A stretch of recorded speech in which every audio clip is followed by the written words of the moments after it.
ಮಲ್ಲಿಕಾರ್ಜುನ್ ಖರ್ಗೆ ಅವರು ತಮ್ಮ ಮನದಾಳದ ಸಂಕಟವನ್ನು ಹೊರಗೆ ಹಾಕ್ಬಿಟ್ರು. ಬಹಿರಂಗವಾಗಿ ತಮ್ಮ ಒಡಲಾಳದ ಸಂಕಟವನ್ನು ತೋಡ್ಕೊಳ್ಳೋ ಧೈರ್ಯ ಮಾಡಿದ್ರು ಮಲ್ಲಿಕಾರ್ಜುನ್ ಖರ್ಗೆ ಅವ್ರಿಗೆ. ಕರ್ನಾಟಕದ ಕಾಂಗ್ರೆಸ್ಸಿಗರಿಗೆ ಒಂಥರ ಶಾಕ್ ಹೊಡೆದಾಗಿದೆ. ಮುಖ್ಯಮಂತ್ರಿ ಪದವಿಗೆ ಸೂಕ್ತರು, ಅರ್ಹರು, ಯೋಗ್ಯರು, ಸಮರ್ಥರು ಆದ ಒಬ್ಬರೇ ಒಬ್ಬ ನಾಯಕರು ಸಿಗಲೇ ಇಲ್ವಾ? ಈ ಮಲ್ಲಿಕಾರ್ಜುನ್ ಖರ್ಗೆ ಅವರು ಇತ್ತೀಚೆಗೆ ಆಡಿದ ಮಾತಿನಿಂದಾಗಿ ಒಂದು ಹೊಸ ಅಧ್ಯಾಯ ಶುರುವಾಗಿದೆ. ದಲಿತ ಶಾಸಕರು, ಮಂತ್ರಿಗಳ ಒಂದು ಭೋಜನಕೂಟದ ಸಭೆ ನಡೀತಾ ಇದೆ. ದಲಿತ ಮುಖ್ಯಮಂತ್ರಿ ಮಾಡೋ ಕನಸನ್ನ ನನಸಾಗಿಸ್ಕೊಳ್ತಾರ?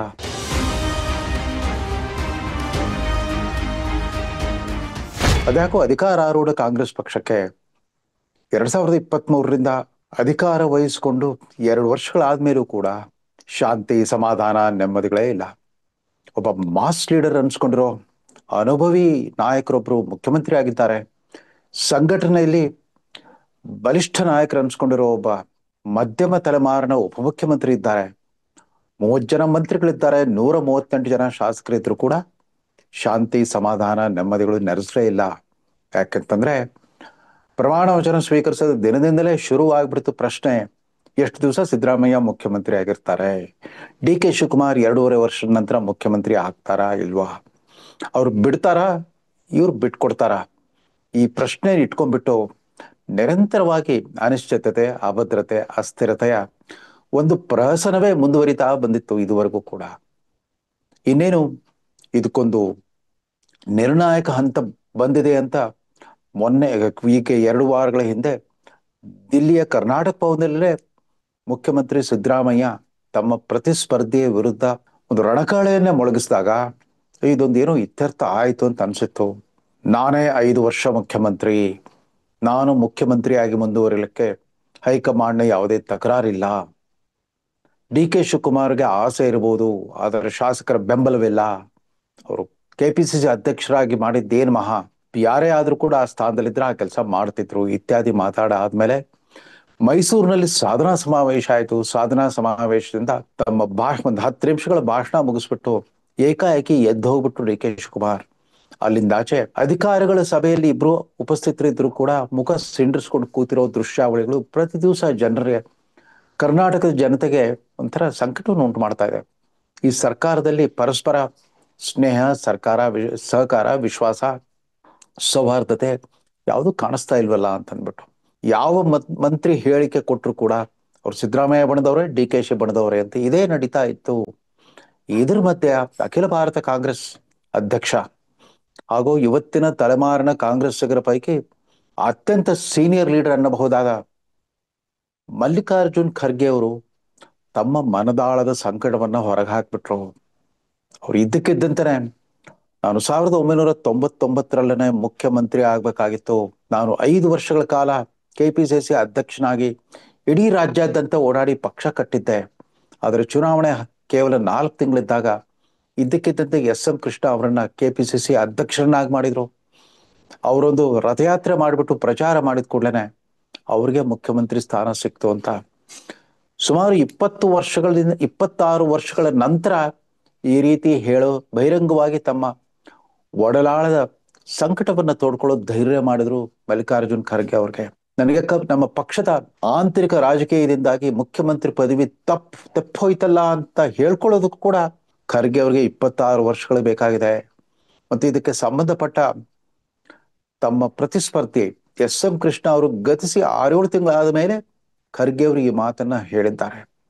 ಖರ್ಗೆ ಅವರು ಹೀಗೆ ಹೇಳ್ತಿದ್ದು ಹಾಗೇನೆ ಕರ್ನಾಟಕದ ಕಾಂಗ್ರೆಸ್ಸಿಗರಿಗೆ ಒಂಥರ ಶಾಕ್ ಹೊಡೆದಾಗಿದೆ. ಇಡೀ ಪಕ್ಷದಲ್ಲಿ ದಿಢೀರ್ನೆ ಒಂದು ಮೌನ ಆವರಿಸಿಬಿಟ್ಟಿದೆ. ಯಾಕಂದ್ರೆ ಇಲ್ಲಿವರೆಗೂ ಕೂಡ ಇನ್ನೇನು ಡಿ ಕೆ ಶಿವಕುಮಾರ್ ಒಂದ್ರ ಮೇಲೆ ಒಂದರಂತ ಪಟ್ಟು ಹಾಕ್ಬಿಟ್ಟು ಸಿದ್ದರಾಮಯ್ಯನವರ ಸ್ಥಾನಕ್ಕೆ ಬಂದೇ ಬಿಡ್ತಾರೆ ಅನ್ನೋ ವಾತಾವರಣ ನಿರ್ಮಾಣ ಆಗಿತ್ತು. ಸಿದ್ದರಾಮಯ್ಯನವರು ರಣಕಾಳೆ ಮೊಳಗಿಸಿದ ಮೇಲೆ ಮೌನ ವ್ರತಕ್ಕೆ ಜಾರದ ಡಿ ಕೆ ಶಿವಕುಮಾರ್ ಪ್ರತಿನಿತ್ಯ ಒಂದಿಲ್ಲೊಂದು ದೇವಸ್ಥಾನಕ್ಕೆ ಹೋಗ್ಬಿಟ್ಟು ನನಗೆ ಪ್ರಾರ್ಥನೆಯಲ್ಲಿ ನಂಬಿಕೆ ಇದೆ, ಪ್ರಾರ್ಥನೆ ಫಲ ಕೊಡುತ್ತೆ ಅಂತ ಹೇಳ್ತಾ ಬರ್ತಾ ಇದ್ರು. ಅದಕ್ಕೂ ಖರ್ಗೆ ಅವರು ತಮ್ಮ ಮನದಾಳದ ಸಂಕಟ ಬಹಿರಂಗವಾಗಿ ತೋಡ್ಕೊಂಡ ಮೇಲೆ ಸ್ವತಃ ಡಿ ಕೆ ಶಿವಕುಮಾರ್ ಕೂಡ ಸ್ತಂಭೀಭೂತರಾಗಿ ಕೂತಿದ್ದಾರೆ. ಹೌದು, ಈ ಪ್ರಶ್ನೆ ಎಲ್ರಿಗೂ ಕಾಡ್ತಾ ಇದೆ. ಕಳೆದ 50 ವರ್ಷಗಳಿಂದ, ಬಹುಶಃ ಸುಮಾರು 56 ವರ್ಷಗಳಿಂದ ಅಂತ 1971ರಿಂದ ಆರಂಭಿಸಿ ಕರ್ನಾಟಕದ ರಾಜಕಾರಣದಲ್ಲಿ ಅಂತರ್ಗಾಮಿಯಾಗಿ ಹರಿತಾ ಇರದೆ ಸಾಮಾಜಿಕ ನ್ಯಾಯದ ರಾಜಕಾರಣ, ಸೋಷಿಯಲ್ ಜಸ್ಟಿಸ್ ಪಾಲಿಟಿಕ್ಸ್ ಅನ್ನೋ ಸಂವೇದನೆಗಳೇ ಕರ್ನಾಟಕದ ಬಹುತೇಕ ಎಲ್ಲ ರಾಜಕೀಯ ಪಕ್ಷಗಳ ನಾಯಕತ್ವ ನಿರ್ಧಾರ ಮಾಡೋದ್ರಲ್ಲಿ ಅಂತರ್ಗಾಮಿಯಾಗಿ ಹರಿತಾ ಬಂದ್ಬಿಟ್ಟಿದೆ. ಈ ಸಾಮಾಜಿಕ ನ್ಯಾಯದ ಗುತ್ತಿಗೆ ತಂದೆ ಅನ್ನೋ ರೀತಿಯಲ್ಲಿ ವರ್ತಿಸ್ತಾ ಬಂದಿರೋ ಕಾಂಗ್ರೆಸ್ ಪಕ್ಷ ಇದುವರೆಗೂ ವಿವಿಧ ವರ್ಗಗಳ ನಾಯಕರನ್ನ ಮುಖ್ಯಮಂತ್ರಿಯಾಗಿ ಕಂಡಿದೆ, ನಿಜ. ಹಿಂದುಳಿದ ವರ್ಗದ ಯಾವುದೇ ಜಾತಿ ಜನಸಂಖ್ಯಾ ಬೆಂಬಲವಿಲ್ಲದಂತಹ ವೀರಪ್ಪ ಮೊಯ್ಲಿ ಅವರು ಮತ್ತು ಧರ್ಮಸಿಂಗ್ ಥರದವರು ಕೂಡ ಇಲ್ಲಿ ಮುಖ್ಯಮಂತ್ರಿ ಆಗಿದ್ರು. ಈಡಿಗ ಸಮುದಾಯದ ಎಸ್ ಬಂಗಾರಪ್ಪ ಮುಖ್ಯಮಂತ್ರಿ ಆಗಿದ್ರು. ಇದೆಲ್ಲದರ ಜೊತೆಗೆ ಸಿದ್ದರಾಮಯ್ಯ ನಿರಂತರವಾಗಿ, ಅಂದ್ರೆ ಜನತಾ ದಳ ಪರಿವಾರದಿಂದ ವಲಸೆ ಬಂದ ಸಿದ್ದರಾಮಯ್ಯ ಪ್ರಶ್ನಾತೀತ ನಾಯಕನಾಗಿ 2ನೇ ಅವಧಿ ಕೂಡ ಮುಂದುವರೆದಿದ್ದಾರೆ. ಅವ್ರು ಈಗಾಗಲೇ 7 ವರ್ಷಗಳ ಕಾಲ ಮುಖ್ಯಮಂತ್ರಿ ಪದವಿಯನ್ನು ಅನುಭವಿಸಿದ್ದು ಕಾಂಗ್ರೆಸ್ನಲ್ಲೇ. ಇಷ್ಟೆಲ್ಲ ಇದ್ರೂ ಕೂಡ ಯಾಕೆ ಸಾಮಾಜಿಕ ನ್ಯಾಯದ ಜಪಿಸ್ತಾ ಬಂದಿರೋ ಈ ಕಾಂಗ್ರೆಸ್ ಪಕ್ಷದಲ್ಲಿ ಒಬ್ಬರು ದಲಿತ ನಾಯಕರು ಸಿಗಲೇ ಇಲ್ವಾ? ಮುಖ್ಯಮಂತ್ರಿ ಪದವಿಗೆ ಸೂಕ್ತರು, ಅರ್ಹರು, ಯೋಗ್ಯರು, ಸಮರ್ಥರು ಆದ ಒಬ್ಬ ನಾಯಕರು ಸಿಗಲೇ ಇಲ್ವಾ? ಸುಮಾರು 50 ವರ್ಷಗಳ ರಾಜಕಾರಣದಲ್ಲಿ 3 ಹೆಸರುಗಳು ದಲಿತ ಮುಖ್ಯಮಂತ್ರಿ ಆಗಬಲ್ಲ 3 ಹೆಸರುಗಳು ಚಾಲ್ತಿಯಲ್ಲಿ ಇರ್ತಾ ಇದ್ವು. 70ರ ದಶಕದಲ್ಲಿ ಆವತ್ತಿನ ದೇವರಾಜ ಅರಸು ಸುವರ್ಣ ಯುಗ, ಅಂದ್ರೆ ಹಿಂದುಳಿದ ವರ್ಗಗಳ ಹರಿಕಾರ ಅನ್ನೋ ಹೆಗ್ಗಳಿಕೆ ಪಡ್ಕೊಂಡಿದ್ದ, ಸಾಮಾಜಿಕ ನ್ಯಾಯದ ರೂವಾರಿ ಅನ್ಸ್ಕೊಂಡಿದ್ದ ದೇವರಾಜ ಅರಸರ ಸಾಮ್ರಾಜ್ಯದಲ್ಲಿ ಬಿ ಬಸವಲಿಂಗಪ್ಪ ಅತ್ಯಂತ ಪ್ರಭಾವಶಾಲಿ ದಲಿತ ಮಂತ್ರಿ ಆಗಿದ್ರು. ಅವರು ಪೌರಾಡಳಿತ ಸಚಿವರಾಗ್ಬಿಟ್ಟು ತಲೆ ಮೇಲೆ ಮೊಲ ಹೊರೋ ಆ ಅನಿಷ್ಟ ಪದ್ಧತಿಯನ್ನ ಕೇವಲ ಒಂದು ಸುಗ್ರೀವಾಜ್ಞೆ ಮೂಲಕ ರಾತ್ರಿ ರದ್ದು ಮಾಡಿಬಿಟ್ಟು ಇಡೀ ದೇಶಾದ್ಯಂತ ಸಂಚಲನವನ್ನುಂಟು ಮಾಡಿದ್ರು. ಅವರ ಆ ಕ್ರಾಂತಿಕಾರಕ ನಿರ್ಧಾರದಿಂದಾಗಿ ಅವತ್ತು ಅಧಿಕಾರದಲ್ಲಿದ್ದ ಶ್ರೀಮತಿ ಇಂದಿರಾ ಗಾಂಧಿಯವರ ಕಾಂಗ್ರೆಸ್ ಸರ್ಕಾರ ಕೂಡ ರಾಷ್ಟ್ರ ಮಟ್ಟದಲ್ಲೇ ಈ ತಲೆ ಮೇಲೆ ಮೊಲ ಹೊರೋ ಪದ್ಧತಿಯನ್ನು ರದ್ದು ಮಾಡೋ ಕಾನೂನು ತರಬೇಕಾಗಿ ಬಂತು. ರಾಷ್ಟ್ರ ಮಟ್ಟದಲ್ಲಿ ಸಫಾಯಿ ಕರ್ಮಚಾರಿ ಆಯೋಗ ಸ್ಥಾಪನೆ ಆಗ್ಲಿಕ್ಕೆ ಕಾರಣರಾಗಿತ್ತು. ಇಂಥ ಬಸವಲಿಂಗಪ್ಪನವರು ಅವ್ರು ಹೇಳಿ ಕೇಳಿ ಅತ್ಯಂತ ನಿಷ್ಠಾವಂತ ಬೌದ್ಧ ಧರ್ಮದ ಅನುಯಾಯಿ. ಅವರ ಮನೆ ಹತ್ತಿರವೇ ಸದಾಶಿವನಗರದಲ್ಲಿ ಒಂದು ಬುದ್ಧ ಮಂದಿರವನ್ನು ಕೂಡ ಕಟ್ಟಿಬಿಟ್ಟಿದ್ದಾರೆ ಬಸವಲಿಂಗಪ್ಪನವರು ಅಂಬೇಡ್ಕರ್ ಅವರ ಕಟ್ಟ ಅನುಯಾಯಿ ಕೂಡ. ಅಂಬೇಡ್ಕರ್ ವಿಚಾರಧಾರೆಯನ್ನ ಅತ್ಯಂತ ನೇರವಾಗಿ ನಿಷ್ಠವಾಗಿ ಪ್ರತಿಪಾದಿಸ್ತಾ ಇದ್ದ ಬಸವಲಿಂಗಪ್ಪನವರು 1970ರ ದಶಕದಲ್ಲಿ ಮುಂದೊಂದು ದಿವಸ ಪರ್ಯಾಯ ಮುಖ್ಯಮಂತ್ರಿ ಅಭ್ಯರ್ಥಿ ಅನ್ನೋ ಒಂದು ಇಮೇಜ್ ಅನ್ನ ಬಿಂಬಿಸ್ಕೊಂಡಿದ್ರು. ಆದ್ರೆ ಅವ್ರಿಗೆ ಮಾತಿನ ಚಪಲ ತಡ್ಕೊಳಿಕ್ ಆಗ್ತಾ ಇರ್ಲಿಲ್ಲ. ಅವ್ರ ಮನಸ್ಸಲ್ಲಿದ್ದದನ್ನ ಅವ್ರು ಯಾವತ್ತೂ ಕೂಡ ಆ ಸಿಟ್ಟು, ರೋಷ, ಆಕ್ರೋಶವನ್ನ ಅದನ್ನ ತಡೆ ಹಿಡಿಲಿಕ್ಕೆ ಆಗ್ತಾ ಇರಲಿಲ್ಲ. ಅವರು ಪ್ರಶಸ್ತಿನ ಆಡಳಿತಗಾರರಾಗಿದ್ರು. ಅನೇಕ ಹೊಸ ತಲೆಮಾರಿನ ಶಾಸಕರುಗಳಿಗೆ ಮಂತ್ರಿ ಆದ್ರೆ ಯಾವ ರೀತಿ ಕೆಲಸ ಮಾಡ್ಬೇಕು ಅನ್ನೋದನ್ನ ಹೇಳ್ಕೊಟ್ಟಿದ್ರು ಅಂತ 1978ರ ಬ್ಯಾಚಿನ ಶಾಸಕ ಇವತ್ತು ಬಿಜೆಪಿಯಲ್ಲಿರೋ ಎಚ್ ವಿಶ್ವನಾಥ್ ಪದೇ ನೆನಪಿಸ್ಕೊಳ್ತಾ ಇರ್ತಾರೆ. ನಮ್ಗೆಲ್ಲ ಅವರು ಮಾದರಿಯಾಗಿದ್ರು. ಅಧಿಕಾರ ಅಂದ್ರೆ ಏನು, ಅಧಿಕಾರ ಚಲಾಯಿಸೋದು ಅಂದ್ರೆ ಹೇಗೆ, ಅಧಿಕಾರಿ ವರ್ಗವನ್ನ ನಿಯಂತ್ರಿಸೋದು ಹೇಗೆ ಅನ್ನೋದೆಲ್ಲ ಹೇಳ್ಕೊಟ್ಟಿದ್ದೆ ಬಸವಲಿಂಗಪ್ಪ ಅಂತ ಶಿಸ್ತಿನ ಆಡಳಿತಕಾರ ಬಸವಲಿಂಗಪ್ಪ.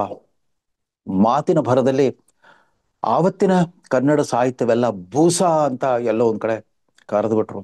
ಅದನ್ನ ಸಮರ್ಸ್ಕೊಂಡ್ರು ಕೂಡ ಬಹುಪಾಲು ಕನ್ನಡ ಸಾಹಿತ್ಯವನ್ನ ರಚಿಸಿದವರೆಲ್ಲ ಮೇಲ್ಜಾತಿಯವರು. ಅದ್ರಲ್ಲಿ ಏನೂ ಇಲ್ಲ, ಬರೀ ಮೇಲ್ಜಾತಿ ಮೇಲ್ವರ್ಗದ ಭಾವನೆಗಳೇ ಬಿಂಬಿತವಾಗಿರುತ್ತೆ.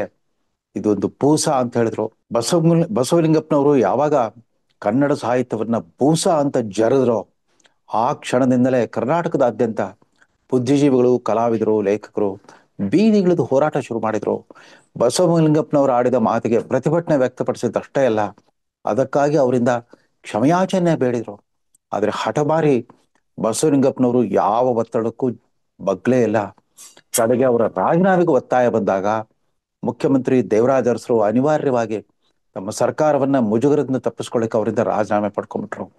ಈ ಭೂಸಾ ಚಳವಳಿಯ ನಂತರ ಬಸವಲಿಂಗಪ್ಪನವ್ರಿಗಿದ್ದ ಅವಕಾಶ ಒಂಥರ ಆ ಕ್ಷಣಕ್ಕೆ ತಪ್ಪು ಹೋಗ್ಬಿಡ್ತು ಅಂತ ಕಾಣುತ್ತೆ. ಅವ್ರನ್ನ ಹೊರತುಪಡಿಸಿದ್ರೆ ಆ 70ರ ದಶಕದಲ್ಲಿ ಅರಳಿದ ಮತ್ತೊಬ್ಬ ಪ್ರತಿಭಾಶಾಲಿ ನಾಯಕ ಕೆ ಎಚ್ ರಂಗನಾಥ್ ಹಿರಿಯೂರು ಸಾಮಾನ್ಯ ಕ್ಷೇತ್ರದಿಂದ ಗೆದ್ದು ಬರ್ತಾ ಇದ್ದ ಒಬ್ಬ ದಲಿತ ನಾಯಕ. ಅವರು ಪ್ರಜಾ ಸಮಾಜವಾದಿ ಪಕ್ಷದ ಹಿನ್ನೆಲೆಯಿಂದ ಬಂದ್ಬಿಟ್ಟು ಇಂದಿರಾ ಕಾಂಗ್ರೆಸ್ ಅನ್ನು ಸೇರಿದವರು. ಅವರು ಕೂಡ ನಿಷ್ಠುರವಾದಿ, ಮಾತಿನಲ್ಲಿ ಖಚಿತತೆ, ಸ್ಪಷ್ಟತೆ ಮತ್ತು ನಿರ್ದಾಕ್ಷಿಣ್ಯ ಮನೋಭಾವ ಇರ್ತಾ ಇತ್ತು ಕೆ ಎಚ್ ರಂಗನಾಥ್ರಲ್ಲಿ. ಅವರು ದಕ್ಷ ಆಡಳಿತಗಾರರು ಆಗಿದ್ರು. ವಿಧಾನಸಭೆಯ ಸ್ಪೀಕರ್ ಆಗಿಬಿಟ್ಟು ಕೂಡ ಅತ್ಯಂತ ಶಿಸ್ತಿನಿಂದ ಸಭೆಯ ಕಲಾಪವನ್ನು ನಿರ್ವಹಿಸ್ತಾ ಇದ್ದ KH ರಂಗನಾಥ್ ಅವ್ರಿಗೆ ಅವಕಾಶ ಒಲದು ಬಂದಿದ್ದು 1992ರಲ್ಲಿ. 1989ರ ಅಸೆಂಬ್ಲಿ ಚುನಾವಣೆಯಲ್ಲಿ ರಾಕ್ಷಸ ಬಹುಮತವನ್ನು ಪಡೆದಿತ್ತು ಕರ್ನಾಟಕದಲ್ಲಿ ಕಾಂಗ್ರೆಸ್ ಪಕ್ಷ. ಸುಮಾರು 173 ಪ್ಲಸ್ 5 ಪಕ್ಷೇತರ 178 ಸ್ಥಾನಗಳ ರಾಕ್ಷಸ ಬಹುಮತವಿದ್ದ ಕಾಂಗ್ರೆಸ್ ಪಕ್ಷದಲ್ಲಿ ದಿಢೀರ್ನೆ ಒಬ್ಬರಾದ್ಮೇಲೆ ಒಬ್ಬರಂತೆ ಕಾರಣಾಂತರಗಳಿಂದ ಮುಖ್ಯಮಂತ್ರಿಯ ಬದಲಾವಣೆ ನಡೀತು. ಮೊದಲು ವೀರೇಂದ್ರ ಪಾಟೀಲ್ರು, ತದನಂತರ ಬಂಗಾರಪ್ಪನವರು. 3 ವರ್ಷದಲ್ಲಿ ಇಬ್ರು ಮುಖ್ಯಮಂತ್ರಿಗಳ ಬದಲಾವಣೆ ಆಯಿತು. ಮೂರನೇ ಮುಖ್ಯಮಂತ್ರಿ ಆಯ್ಕೆ ಪ್ರಕ್ರಿಯೆ ನಡೆದಾಗ 3 ಪ್ರಬಲ ಪ್ರತಿಸ್ಪರ್ಧಿಗಳಿದ್ರು.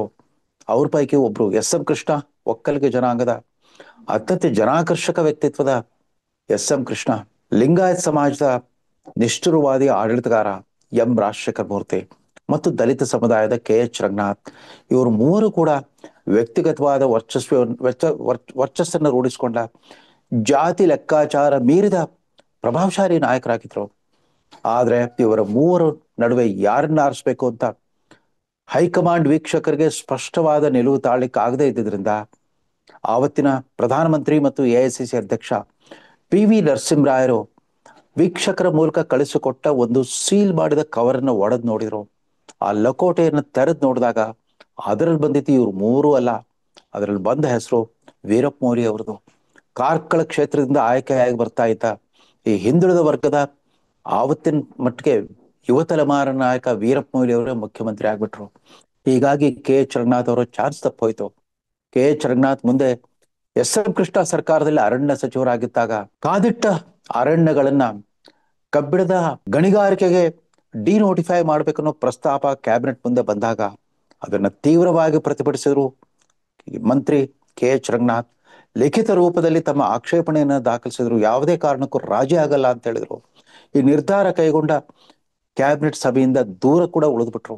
ಈ ಘಟನೆಯ ನಂತರ KH ರಂಗನಾಥ್ ಕೂಡ ರಾಜಕೀಯ ಸಂಧ್ಯಾ ಕಾಲಕ್ಕೆ ಸರಿಬೇಕಾಗಿ ಬಂತು. ಅದಾದ ನಂತರ ಮಲ್ಲಿಕಾರ್ಜುನ ಖರ್ಗೆ ಯಾವತ್ತೂ ಕೂಡ ತಮ್ಮ ಮತ್ತೊಬ್ಬ ಕಲಬುರಗಿಯ ಸಹೋದ್ಯೋಗಿ ಧರ್ಮಸಿಂಗ್ರ ಜೊತೆಗೆ ಒಂಥರ ಸಹಪಾಠಿಯಾಗಿ ಬೆಳೆದು ಬಂದವರು.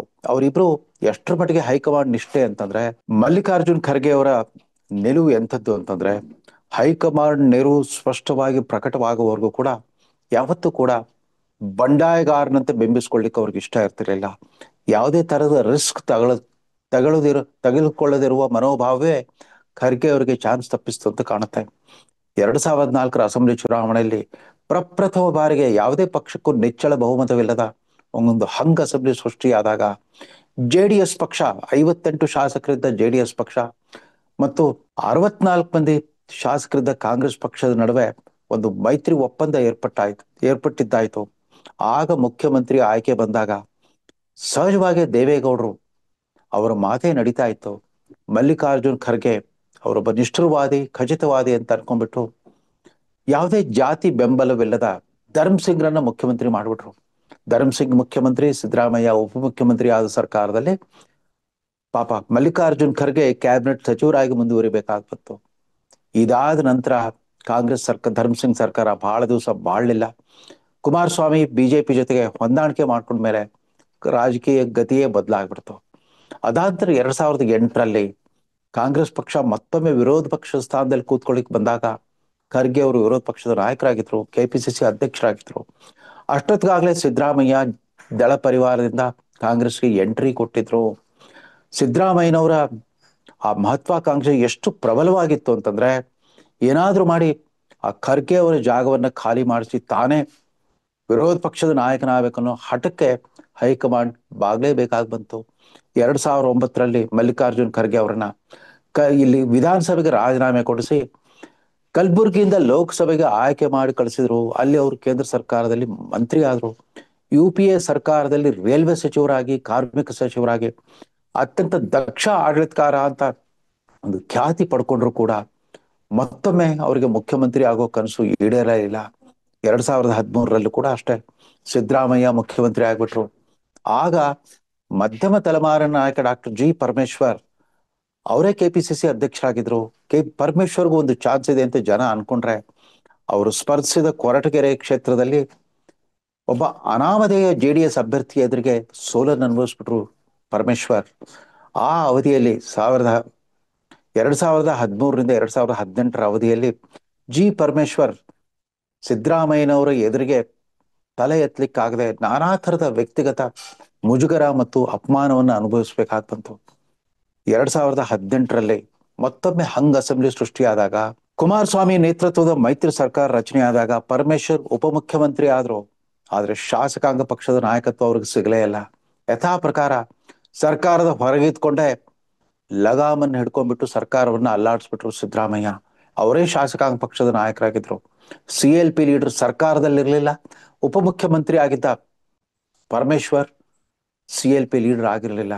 ಹೀಗಾಗಿ ಪರಮೇಶ್ವರರನ್ನ ಕಾಂಗ್ರೆಸ್ಸಿಗರು ಯಾವತ್ತೂ ಕೂಡ ಒಬ್ಬ ಸಂಭಾವಿತ ಸಜ್ಜನ ಮತ್ತು ವಿದ್ಯಾವಂತ ರಾಜಕಾರಣಿ, ಒಂದು ಆಫೀಸರ್ ಗತ್ತಿನ ರಾಜಕಾರಣಿ ಅಂತ ನೋಡ್ತಾ ಬಂದಿದ್ದಾರೆ ಹೊರತು ಮುಖ್ಯಮಂತ್ರಿ ಆಗಬಲ್ಲ ಪ್ರಬಲ ನಾಯಕ ಅಂತ ಅನ್ಕೊಳ್ಳೇ ಇಲ್ಲ. ಅದಿರಲಿ, 2023ರಲ್ಲಿ ಮತ್ತೊಮ್ಮೆ ಕಾಂಗ್ರೆಸ್ ಅಧಿಕಾರಕ್ಕೆ ಮರಳಿದಾಗ ಸಿದ್ದರಾಮಯ್ಯನವ್ರಿಗೆ DK ಶಿವಕುಮಾರ್ ಅತ್ಯಂತ ಪ್ರಬಲವಾದ ಸವಾಲು ಹಾಕಿದ್ರು. ಯಾಕಂದ್ರೆ ಕಾಂಗ್ರೆಸ್ಸು ಅಧಿಕಾರ ಕಳ್ಕೊಂಡು ನೆಲ ಕಚ್ಚಿದಾಗ ಪಕ್ಷಕ್ಕೆ ಪುನಶ್ಚೇತನ ಕೊಟ್ಟಿದ್ದು ತಾನೇ ಅನ್ನೋ ಆತ್ಮವಿಶ್ವಾಸದಿಂದ DK ಶಿವಕುಮಾರ್ ಸಿದ್ದರಾಮಯ್ಯನವ್ರಿಗೆ ಎಷ್ಟೇ ಪ್ರಬಲ ಸವಾಲು ಹಾಕಿದ್ರು ಕೂಡ 2.5 ವರ್ಷಗಳ ಒಪ್ಪಂದ, ಅದು ಯಾವುದೋ ಅಗೋಚರ ಒಪ್ಪಂದದಿಂದಾಗಿ ಸಿದ್ದರಾಮಯ್ಯನವರೇ ಮುಂದುವರೆದ್ರು. ಇದೆಲ್ಲ ಹಳೆ ಕಥೆ ಆಗಿದೆ. ಇದೀಗ 84ರ ಹರೆಯದಲ್ಲಿರುವ ಮಲ್ಲಿಕಾರ್ಜುನ್ ಖರ್ಗೆ ಅಖಿಲ ಭಾರತ ಅಧ್ಯಕ್ಷ ತಾವೇ ಆಗಿರೋದ್ರಿಂದ ಹೈಕಮಾಂಡು ಅಕಸ್ಮಾತ್ತಾಗಿ ಅವ್ರು ಬಯಸಿದ್ರೆ ಬೇಡ ಅಂತ ಹೇಳೋ ಸ್ಥಿತಿಯಲ್ಲಿಲ್ಲ. ಆದ್ರೆ ಖರ್ಗೆ ಅವರು ಮುಖ್ಯಮಂತ್ರಿಯಾಗಿ ಕರ್ನಾಟಕದ ಆಡಳಿತ ನಿರ್ವಹಿಸಲಿಕ್ಕೆ ಅಗತ್ಯವಿರುವಂತಹ ದೈಹಿಕ, ಬೌದ್ಧಿಕ ಮತ್ತು ಮಾನಸಿಕ ದೃಢತೆಯನ್ನ ಪಡ್ಕೊಂಡಿದ್ದಾರೋ ಇಲ್ವೋ ಅದು ಬೇರೆ ಮಾತು. ಆದ್ರೆ ಲೋಕಸಭೆಯಲ್ಲಿ ಕಾಂಗ್ರೆಸ್ ಅಧಿಕಾರ ಕಳ್ಕೊಂಡು ನೆಲಕಚ್ಚಿದಾಗ ವಿರೋಧ ಪಕ್ಷದ ನಾಯಕನಾಗಿ ಲೋಕಸಭೆಯಲ್ಲೂ ಮತ್ತು ರಾಜ್ಯಸಭೆಯಲ್ಲೂ ಕೂಡ ಮೋದಿ ಸರ್ಕಾರಕ್ಕೆ ಒಬ್ಬ ಪ್ರಬಲ ಪರ್ಯಾಯ ಧ್ವನಿಯಾಗಿ ಅನೇಕ ಸಾರಿ ತಮ್ಮ ಪರಾಕ್ರಮ ಮೆರೆದಿದ್ದು ಈ ಮಲ್ಲಿಕಾರ್ಜುನ್ ಖರ್ಗೆ ಅವರು ಇತ್ತೀಚೆಗೆ ಆಡಿದ ಮಾತಿನಿಂದಾಗಿ ಒಂದು ಹೊಸ ಅಧ್ಯಾಯ ಶುರು ಆಗಿದೆ. ಇವತ್ತು ಮಧ್ಯಾಹ್ನವೇ ಡಾಕ್ಟರ್ ಜಿ ಪರಮೇಶ್ವರ್ ಅವರ ಮನೆಯಲ್ಲಿ ದಲಿತ ಶಾಸಕರು, ಮಂತ್ರಿಗಳ ಒಂದು ಭೋಜನ ಕೂಟದ ಸಭೆ ನಡೀತಾ ಇದೆ. ಇವರೆಲ್ಲ ಒಂದಾಗ್ಬಿಟ್ಟು ದಲಿತ ಮುಖ್ಯಮಂತ್ರಿ ಮಾಡೋ ಕನಸನ್ನ ನನಸಾಗಿಸ್ಕೊಳ್ತಾರ? ಕಾದ್ ನೋಡ್ಬೇಕಾಗಿದೆ ಅಂತ ಹೇಳ್ತಾ ಈ ಸಂಚಿಕೆಯನ್ನು ಮುಗಿಸ್ತಾ ಇದ್ದೇನೆ. ನಮಸ್ಕಾರ.